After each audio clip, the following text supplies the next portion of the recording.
Blood is awful. So I told my dad, you know, if I really wanted to kill you as a kid, I would have just gone into your dresser drawer and got out your gun. And then the bullets that you had in the drawer above it, I would have just filled your gun and then stood at your doorway and shot you to death while you slept. But you want to know what? That's all incidental, because none of it fucking happened. You know? There's only one time I ever manhandled my stepmother. Only once.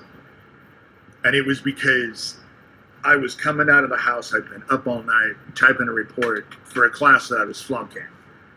I had a terrible headache. She smacked me on the head and I told her to go fuck herself. And walked out the door. And she followed me, grabbed my arm, and my report that I'd been up all night fell into a fucking mud puddle. And so I will say, at that time, I put both of my hands on both of her shoulders and bounced her against the house. It was the one and only time I've ever touched that bitch. And she was one of my worst abusers. Worst fucking abusers. But you want to know what about that situation? I'm glad it happened. Because it was the last fucking time that bitch ever touched me again. She never once physically touched me again. And why?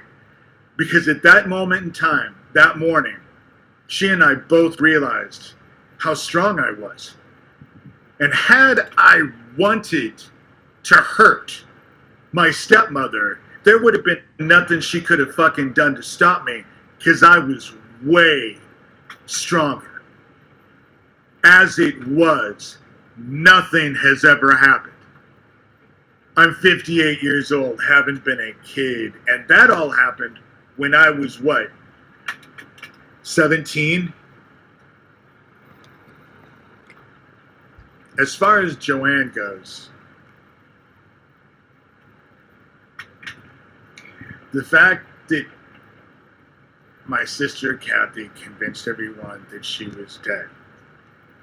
And then again, when I ran into her at the farmhouse, was there an altercation that I'm not aware of? We both saw each other. Was there an altercation? No, there wasn't. You know? She took that protection order out on me in 2012 because it was right before I had Rabbit Hole published. She was trying to stop Rabbit Hole from being published. She was also trying to get rid of my blog.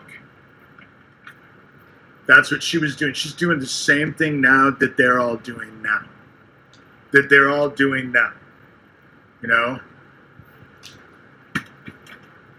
Gabe Hoffman just threatened to do it a day or two ago.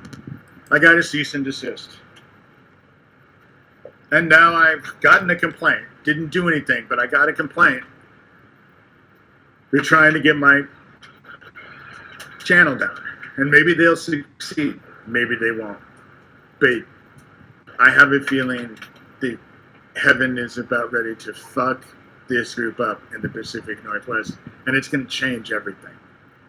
It's going to change everything.